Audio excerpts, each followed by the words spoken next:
喂喂喂喂喂喂喂喂喂喂喂喂喂。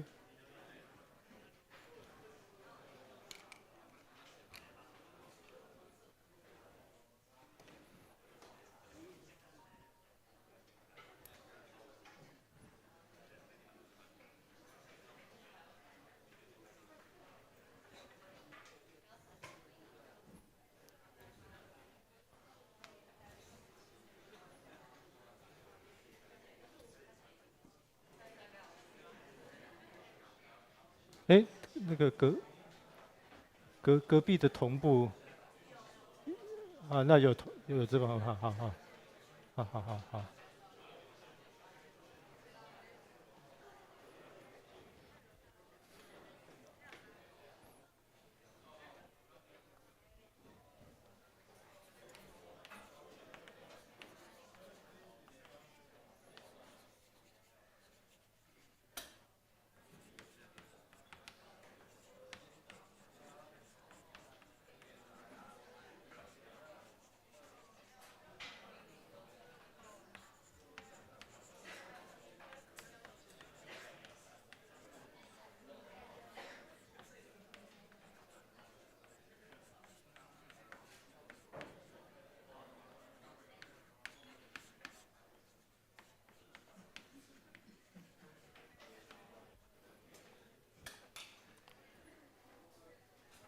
Okay, so it's about time. Yeah.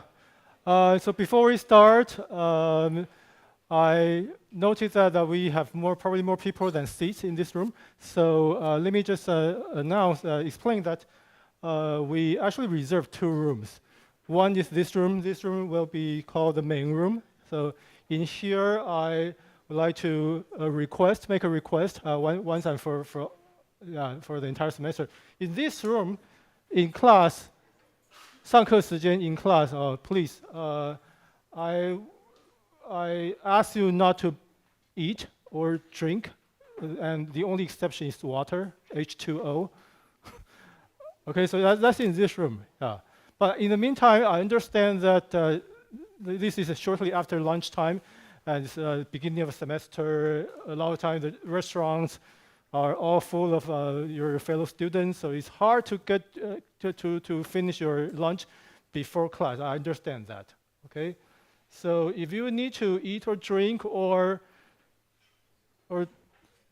do anything, you please go to the next room down this way. Okay, so all the lectures are going to be synchronized, broadcasted from this room to the next room.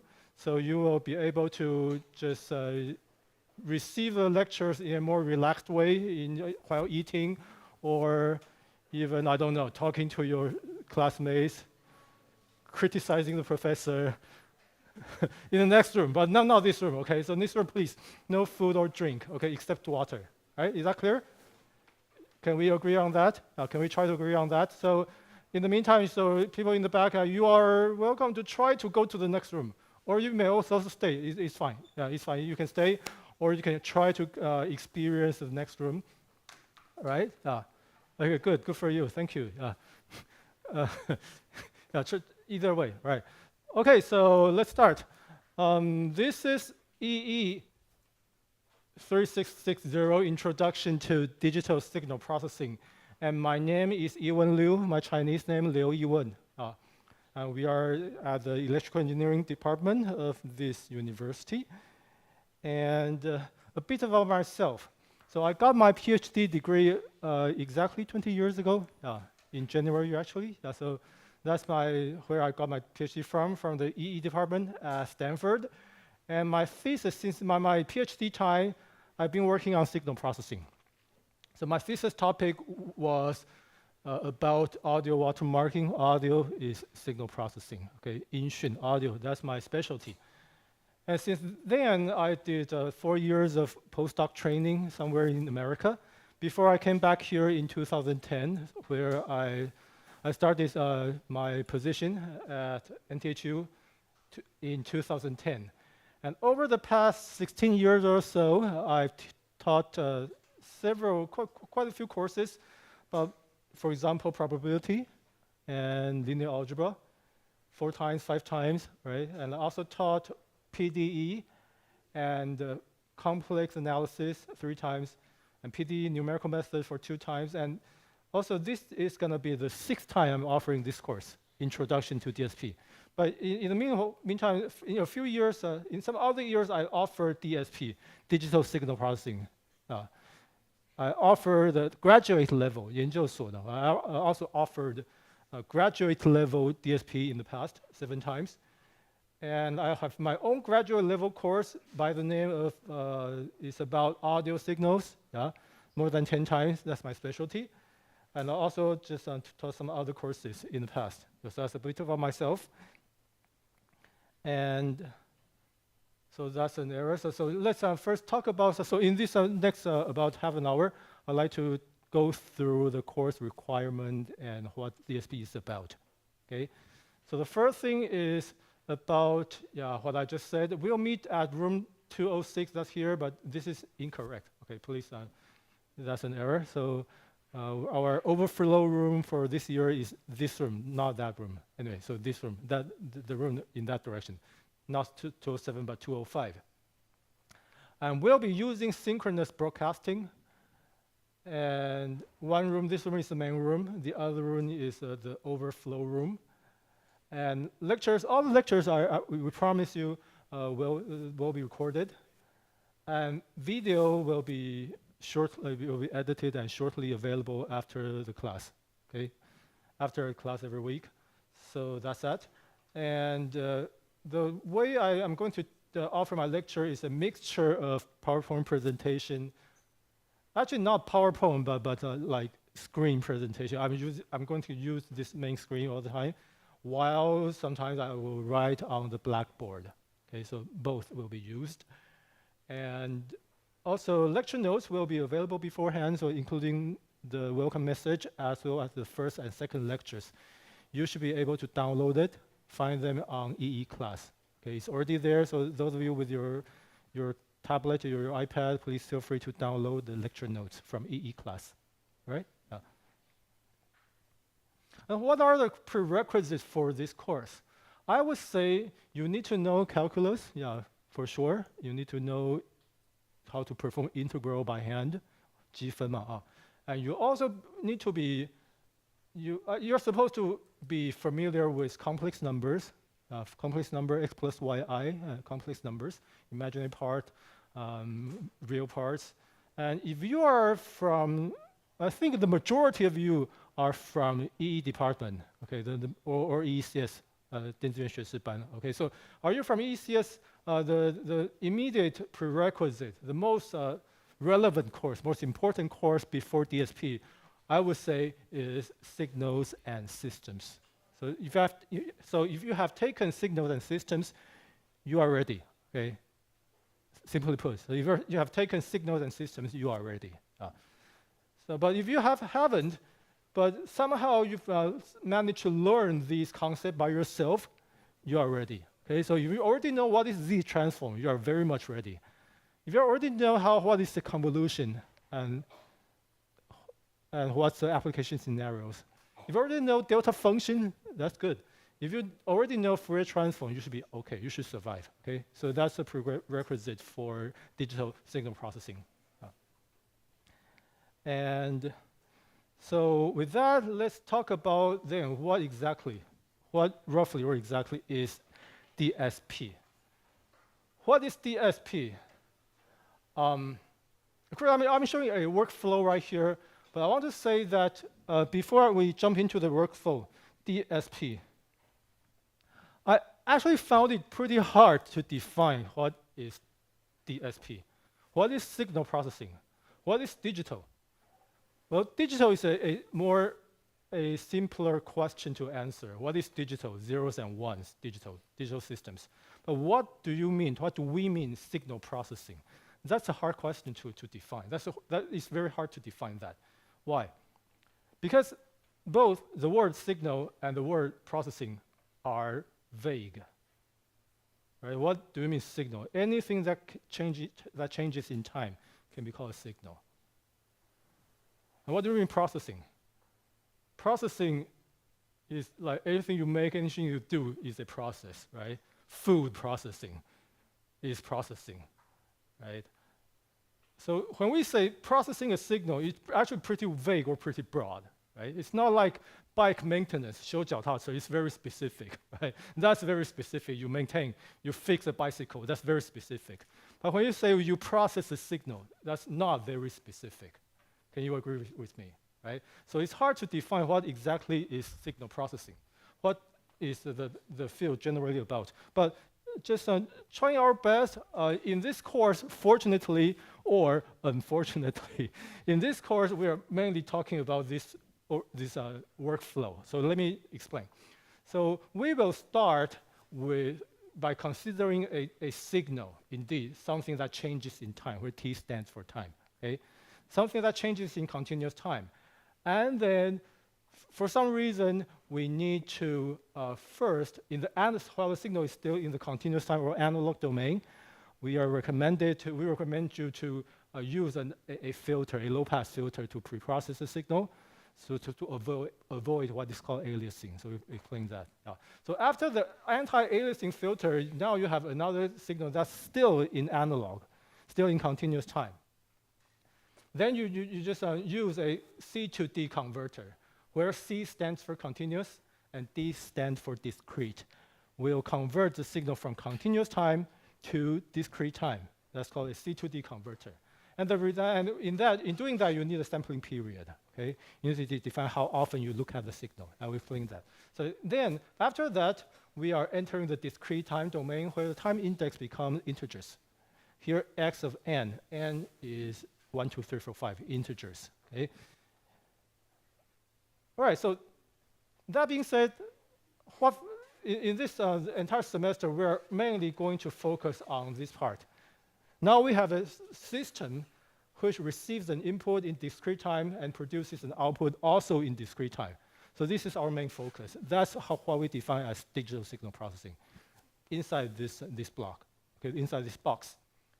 And then if you're happy with your result, the output, then in some scenarios, you might want to convert your output back to the continuous time domain using the opposite, right? Using a D to C converter, right?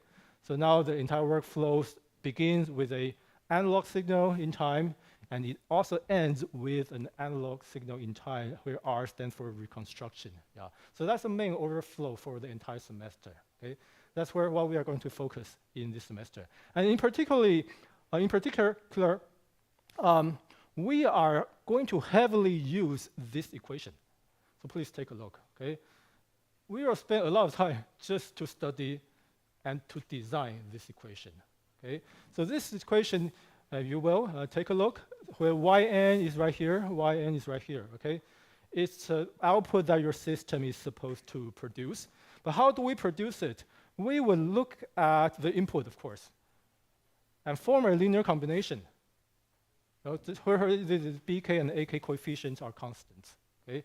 So we'll look at the samples in the past.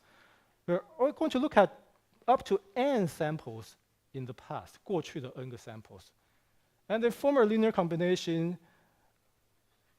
And then there's another term which look at the output the system already produces. Okay? We're also going to look at the output the system just produced over the n samples in the past. And then sum them all up. And then the result is the output for the current sample. Is what we need to compute and produce for the current time. Okay? So this is called a difference equation. And in Chinese, it's called 差分方程式. Okay? So we are going to study this a lot. Okay? So please be prepared that we will study this a lot. Okay? We are going to study how to analyze the performance if you are given the coefficients. Or the opposite direction is that you might be given some specification, some performance specification, such as the bandwidth, the frequency response, and you are going to design the system in terms of this difference equation. Okay, so this course is really a lot about using and about this difference equation. And so that's traditionally how DSP is defined. I call it a classic workflow, 经典的 or classic, old-time, old-fashioned. 20th century. 20th century digital signal processing is all about this workflow. Okay, so far so good? 20th century. But you guys are born in this century, right? I suppose that most of you were born in this century, 21st century. Unfortunately, nowadays, oh, this is a bit off. Anyway, all right, so now the workflow is heavily influenced by AI. Okay, so just to kind of to compare, I said nowadays signal processing is really a lot about what we call information retrieval and or content generation. If you go to any like IEEE signal processing conferences, okay, most of the people they do over there use it. We all use AI. Okay, so in the context of signal processing, how is our field influenced by AI? I would say let's take a look. First of all, still from analog to digital, that's nothing has changed much. But from here, you might want to compute some kind of representation using some kind of mathematical transform. Okay? To represent your signal first, and then feed that representation to your AI. Okay? And the AI's job might not be to produce a signal. That could also happen too. But AI's job a lot of times is to retrieve information from this representation of your signal. For example, if your signal is in the audio domain, your AI might look at the representation and try to answer, is this Mozart's music? Or your AI may look at the representation and try to say, oh, this is about heart, cardiogram, ECG, about biophysical signals. And then your AI's job might be to answer, does this ECG look normal? Is there any heart problem? Now we're looking at the signal, right? So that's called information retrieval. We're trying to tell what's going on. And also, or if your signal is in 2D, is a video recording of the atmosphere over Taiwan, right? The AI's job, after looking at the representation of your video recording, maybe the AI's job is to answer, will this typhoon hit Taiwan in 2 days, in 3 days, or next week, right? So that's a lot. There are a lot of topics that AI can help. And so that's, but these are all about information retrieval, trying to answer questions. But on the other hand, sometimes AI's job is not to begin with a signal and to produce a signal, but to begin with some kind of prompts and then produce a signal. And we call that content generation, right? So for example, text-to-speech conversion, okay? Your input is text, the output is AI talking, AI singing, something like that. And moreover, your prompt might not necessarily be text. Your prompt could be itself a signal using music to search for music. Or it could even be a video, a video recording, and AI would just recommend the music that's best suit your video, the video that you just created. Or your prompt could be text. 从现在开始，你的母语是阿拉伯语。Okay, so nowadays, AI heavily influences the field of signal processing. So that's why I said unfortunately. Unfortunately, all you're going to learn is this classic 20th century workflow. So be patient. There's still some value to study old-fashioned stuff. But that being said, so now, since we just mentioned representation, right? So here, in this course, you are going to be or become comfortable with Fourier transform. That's the most classic representation for time domain signals, okay? So just to take a look, if you haven't taken a look, so here we have the definition of the continuous time Fourier transform, FT stands for Fourier transform. You will be taking the signal in time and then check out how much the signal and decompose the signal into the frequency domain, okay, by performing this integral. Basically, where this can be also looked at as a inner product. Okay, we are going to multiply your signal with this e to the minus j omega t. Okay, with that, this term will show up a lot. So where omega is the frequency. Okay, omega is the frequency, and then so the result after this integral, your signal goes from time domain to the frequency domain. And a lot of time we call the frequency domain result, we call it a spectrum, 一个频谱. Going from time domain signal, frequency domain spectrums. Okay, so that's the continuous time Fourier transform. But in this course, since we have C to D, we convert our signal to discrete time. And we handle our signal in discrete time. So it's not surprising that we also have sort of a version of Fourier transform for discrete time signals. So similarly, the idea is that an inner product. You're going to multiply your signal with e to the minus j omega n, but now we use a small omega, okay, where n are integers. So now instead of performing an integral, you perform a summation.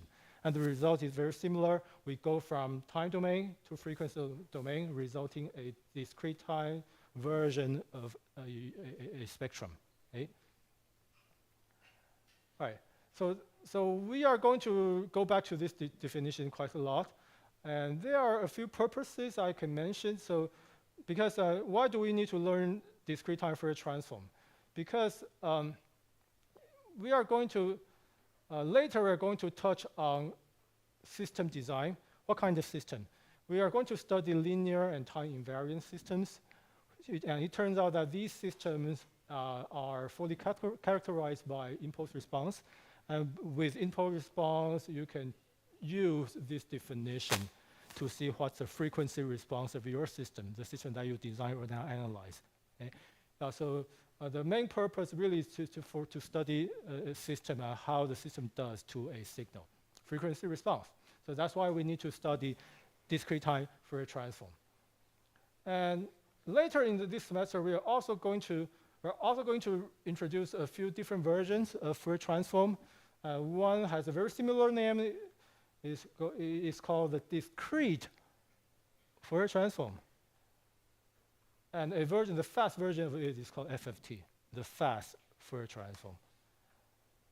And also there's another version of Fourier transform by the name short time Fourier transform. So we are going to cover all these different styles, different versions of Fourier transform.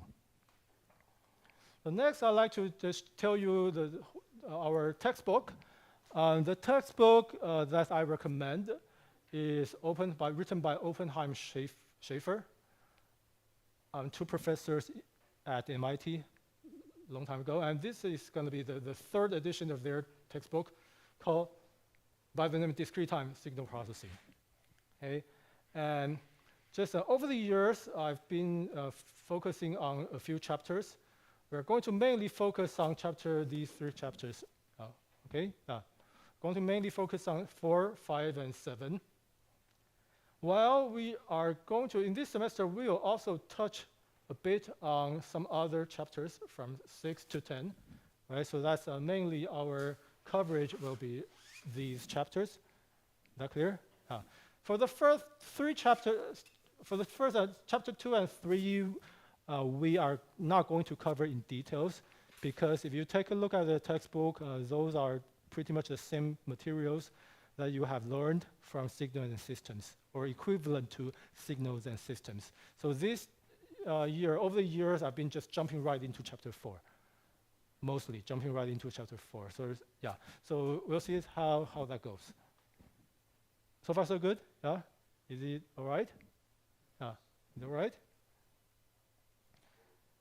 So next, in the next few slides, I'm going to share with you how we are going to run, how we are going to manage this class. Okay? The first thing is, since this is a 3-credit course, so we have 2 hours on Wednesday and officially 1 hour on Thursdays. Okay? So in most of the weeks, starting next week, we are going to organize our class, our lectures into lectures and discussions. Okay? So all the Wednesdays are going to, on a regular Wednesday, I will give 2 hours of lectures.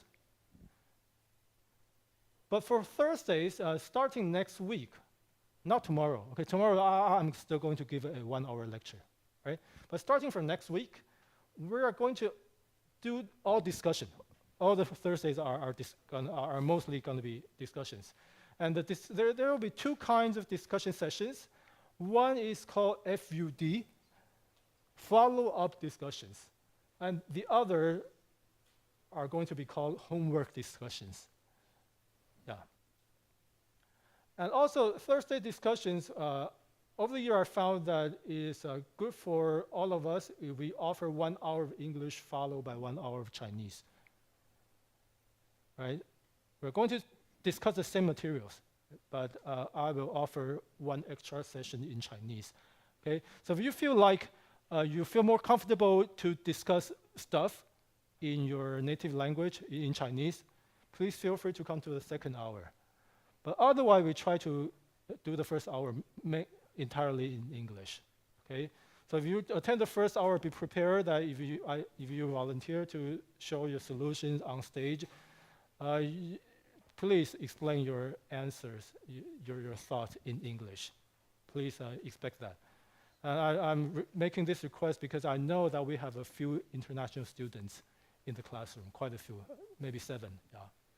So for the benefit of everybody, the first hour discussion session is going to be in English, and then we switch over to Chinese. Okay? Now, is that clear? Now,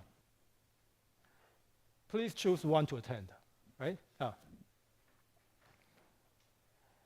And here is a tentative schedule. And this schedule, I think we need to post this after class, right? Because sometimes it's hard to strictly stick to the schedule. Sometimes the plan can be modified. But for now, I'd like to show you that this is our schedule, and be aware that we have a midterm, first midterm, second midterm, as well as the final exams. And so just to mention that if you are enrolled in this course with X class, this is an X class. For those of you who are from NTHU, X class means that you sign up for X class, you can simultaneously choose attend another course. Okay? And we can do that because we record all the lectures. Not the Thursday's discussions, though. So we will come back to that. So anyway, so this is the schedule. So if you're on X class, please be sure that we need to follow the university regulation in that you need to come in person. You need to attend the exams in person. X class cannot be used as an excuse. Okay? So please, if you're on X class, please promise me that you will show up. Promise me and my teaching team that you are going to show up in person for the exams. They will not be rescheduled. Okay? They will not be rescheduled. Is that clear? Yeah? Any X class in the classroom? They already go elsewhere. That's good. That's why we will offer X class. Any question regarding the schedule? So we break down into Wednesday lectures and our Thursday plan. So then tomorrow will be a short lecture of 1 hour. Okay, tomorrow will be 1 hour. But starting from this one, homework 1, right? We'll spend 2 hours. First one in English, the second one in Chinese, starting next week when we discuss homework 1, right? Now, so I think my next slide is about how to motivate everybody to participate in the Thursday discussions. Right. So it's pretty straightforward. The Thursday discussion will account for 7% of your final grade. And you will earn 2% for each time you show up here to solve the problems. Okay? Each time when you come to the stage and show your solution, that will give you two points for the entire semester. As well as in each session, if after this person presents his or her answer, if you feel that you want to comment, or you want to point out there's some error, or you want to express your opinions in general, for each expression of your opinions, you will earn 1 point. If you ask questions or comment on other solutions. But in each session, 1 per session, not 1 per question. Okay, please do not expect I will ask 7 questions to fully obtain the 7 points. No. Each session with a maximum of one point per session. Any question regarding this rule? 2 points for each solution, each time you come up on the stage. 1 for asking questions. Any comment or any question? So I asked the TAs to, yeah, please. What? Yeah. So of course, yeah, that's a very good question. Maybe I should give you 1 point. No. Starting next week. So homework, of course. Homework discussion is about discussing the homework. So the homework questions will be announced 1 week before the discussion happens. Okay, 1 week in advance. So that being said, probably tonight I will announce homework 1. It's ready. Because next week we're going to discuss homework 1, right? It's a short one, only 2 questions, okay? Yeah. But then you might wonder, what do I mean follow-up discussion, right? Let's go back to the previous slide. There are also going to be follow-up discussion sessions. So by follow-up, I mean that sometimes in DSP, you'll realize that a lot of times there are some more tedious or deeper mathematical derivations, okay, which are more challenging to go through in class, okay? So a lot of times I will move those tricky questions to follow-up discussions, okay? So they will also be announced at least 1 week before. So for those sessions, if you come into the classroom and this week we're doing follow-up discussion, FUD 1, 2 weeks from now, okay? So I will show you probably in this week, I will announce what are the questions for discussion on FUD sessions. Is that clear to you? FUD, okay, yeah. Actually, I have an example of FUD questions, but let me first go through this slide, okay? I'll show you an example of FUD question in the next slide, right? So I counted, there will be in total 11 sessions for this semester. And I just did a rough calculation. If we can have 10 people on stage every Thursday, then we are going to give out more than 100 opportunities to earn 2 points. Is that clear? Yeah. So, and 2 years ago, because the class size this year is roughly, I expect maybe a bit less, but roughly the same as 2024, 2 years ago. And in that year, 99 out of 156 students score at least 1 point. So I think it works. Okay, if you don't want to say anything, yeah, fine. Yeah. But if you do, so 2 years ago, almost 100 people at least get 1 point. Yeah. And actually, 44 of them score 6 points.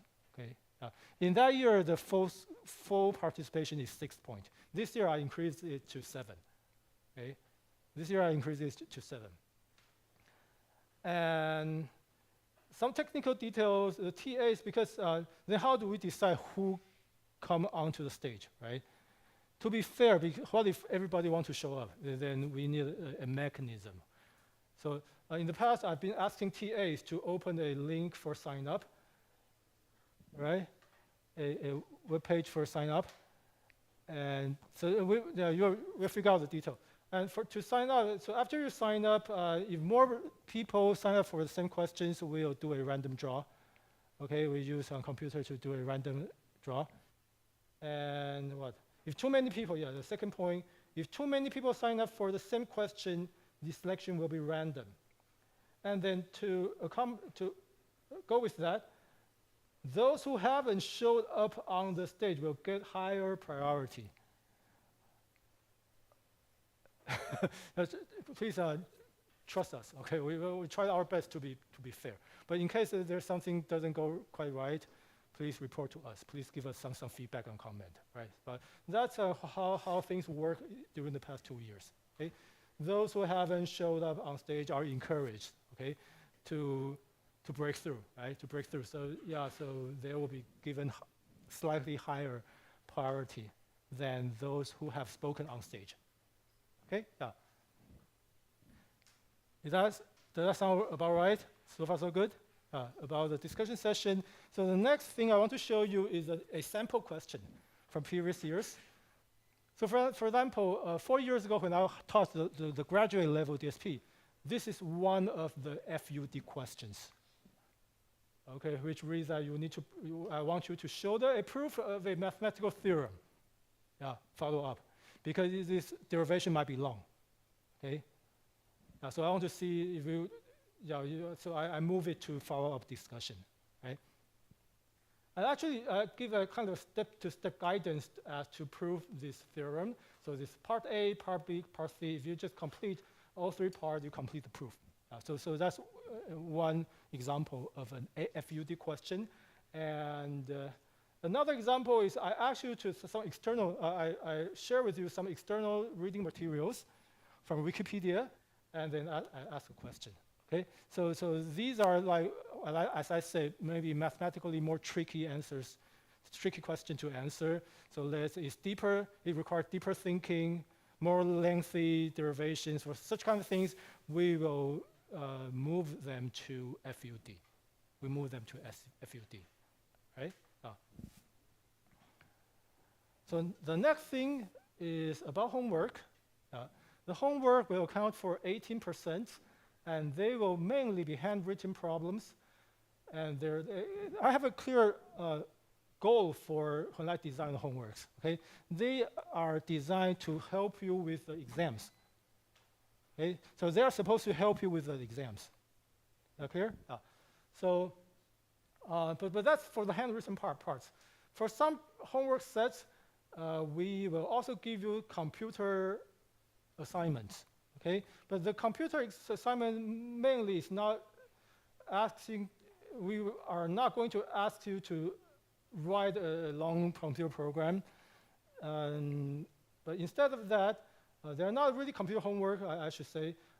Most of the problem will involve, those computer problems will involve just running MATLAB code. I will share with you a starter code.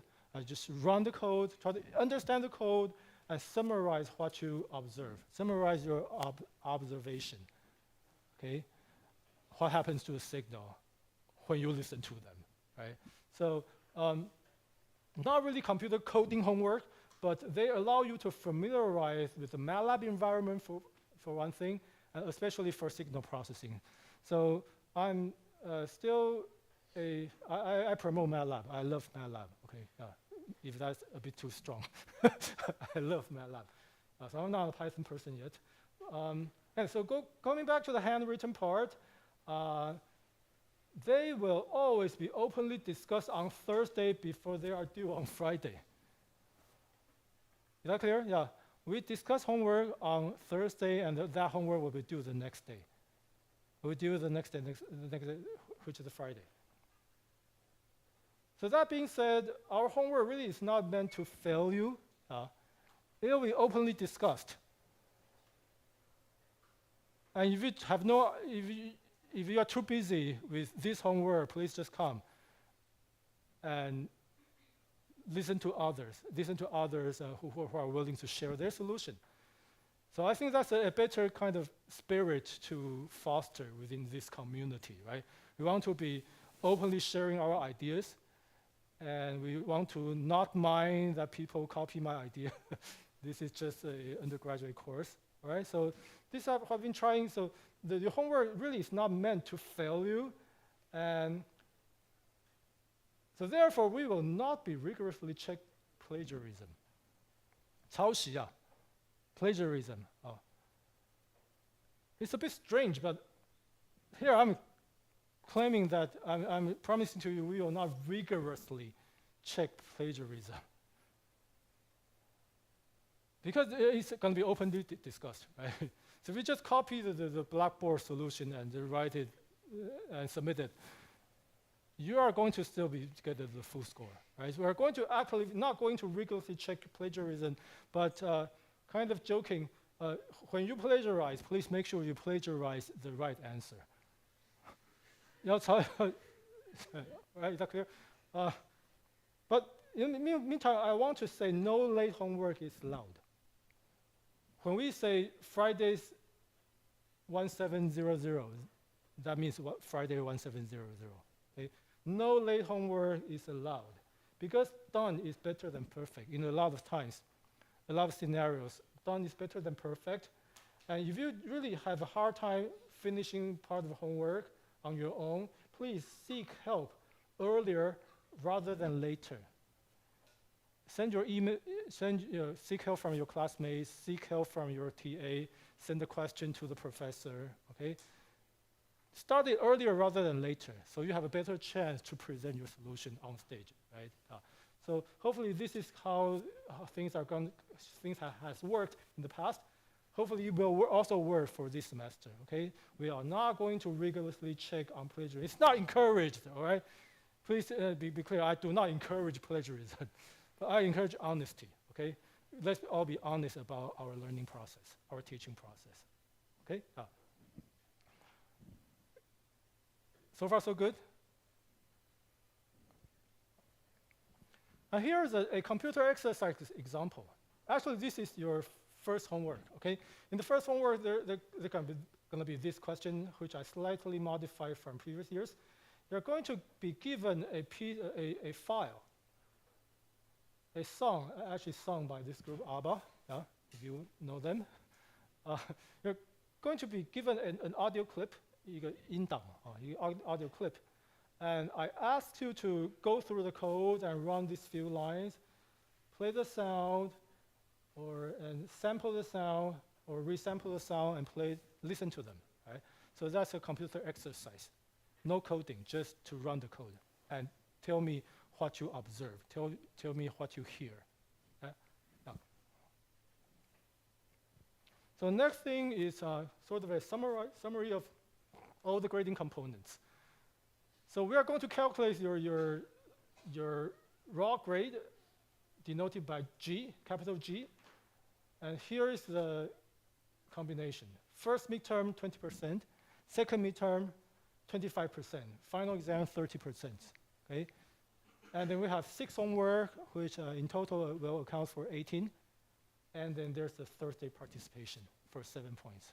That's the breakdown.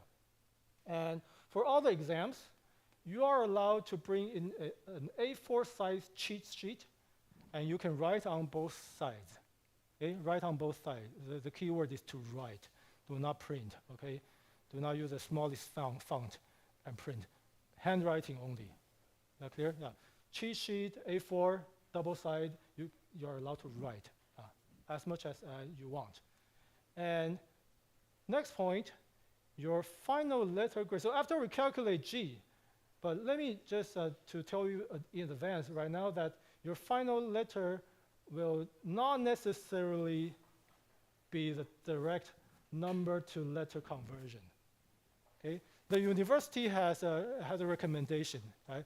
What number maps to which letter grade, right? For example, A+ is 90 or above, and so on and so forth.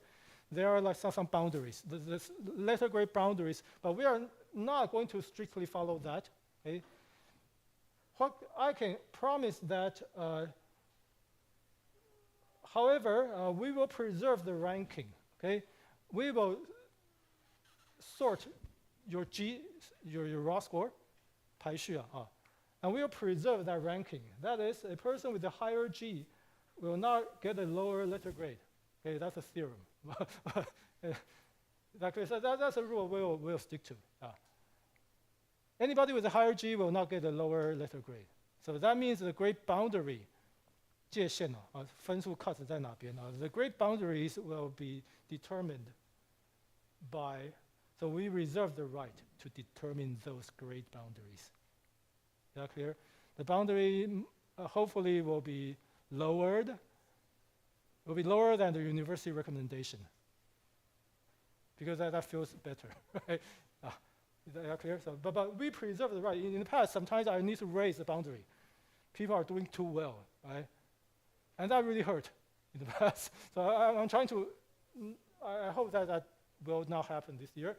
And typically, I share with you, typically I aim to give A+ to about 10% of the entire class. Last year, maybe they are doing too well. So last year I gave almost 30% A+. They really worked hard. But typically, in my teaching career, I typically give A plus to 10%, maybe 15%. Okay? Last year was sort of an exception. I will need to share with you my findings. So any question regarding the grading policies? Any question regarding the policies?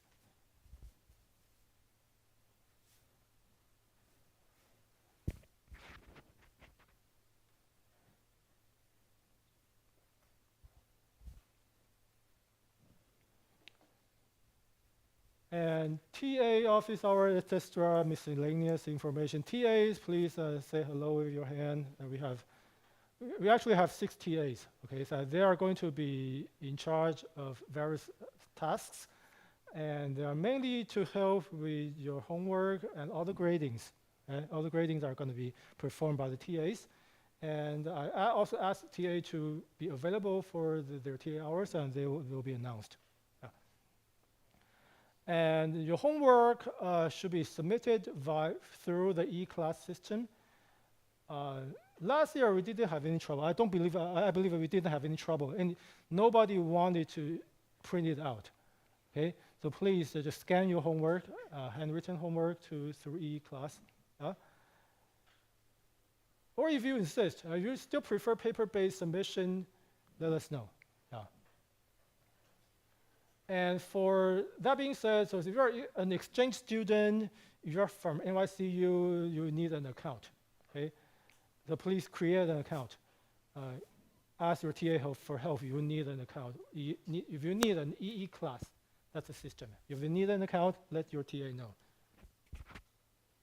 And X class, I've mentioned that. If you're in the X class, please come to the classroom. Oh, this is important. If you're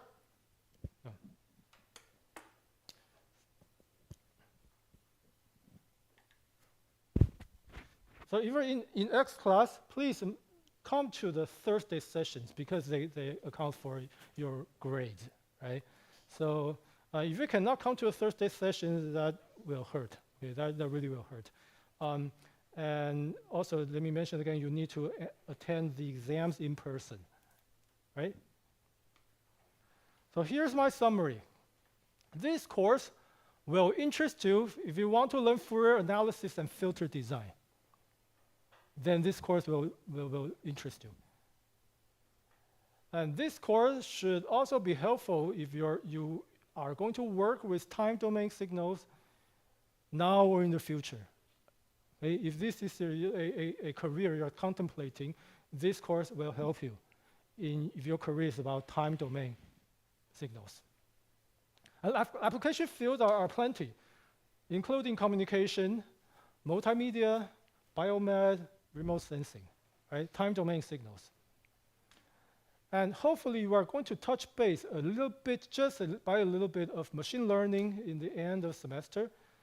And the connection there really is a field called adaptive filtering. Neural networks are adaptive, okay? So adaptive filtering is kind of the bridge toward machine learning in the history. And so we also will cover a bit about information retrieval. I even have a computer homework on that, okay? You're going to be looking at the short-time Fourier transform, a representation of an audio signal, and tell me what's inside. And this slide, just for your information, there are a few related courses in NTHU. To name a few, first of all, there's a graduate level DSP, okay? So for those of you that are fourth-year students, you may want to consider taking this one instead, because it can count toward your master degree. So you consider using the credit for your math to reduce your load when you become a master student, 硕士的那个抵免了啊。Then you may also want to switch to this course. Professor Zhao Lin, IEEE Fellow. And another IEEE Fellow, Professor Qinliang Wang, has been offering adaptive signal processing. Okay, that's related. And also we have the field of audio / acoustics. And this is another chair professor from the Mechanical Engineering Department, 动机系, 白明宪老师. Professor Ming-Shen Bai and myself are in audio or acoustics. And if you're particularly interested in speech, please I highly recommend taking Professor Li Qijun course. And if you are into video, image, 2D, 3D stuff, again, Professor Cha Wenlin, Professor Chao Zong, Huang Caozong, Lin Jiawen. But macro imaging, Professor Li Menglin, or signal processing IC design, you have a course like that. Yeah, so after taking this course, you are ready to combine hardware and software. Please consider taking any course from Professor Huang Yuanhao. All right, so let's take a break. Please come back in 10 minutes.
Hello, hello,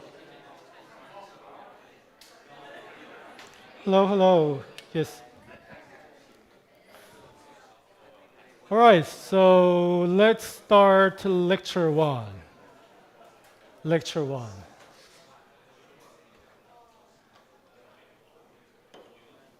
Lecture one is about sampling. Okay? The key word is sampling. Sampling of continuous signals.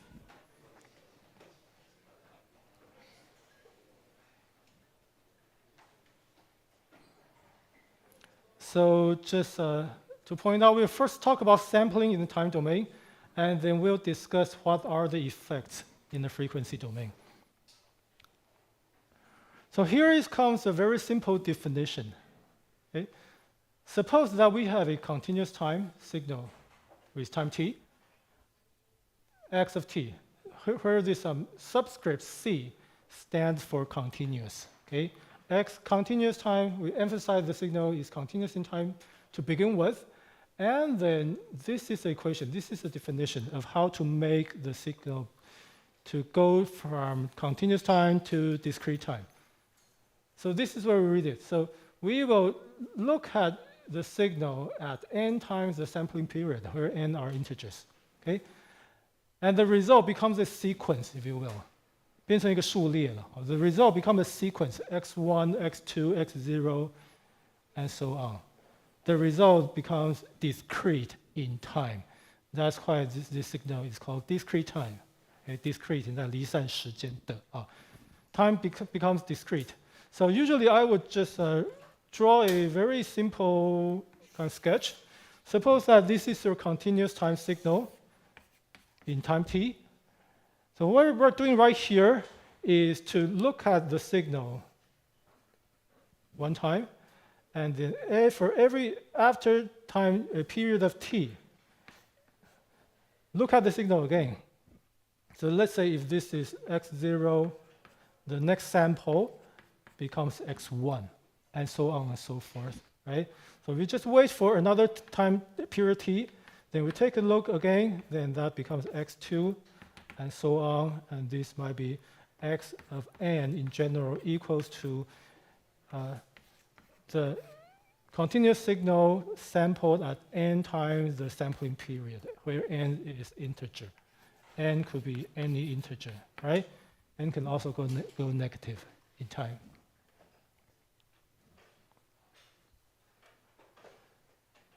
So just by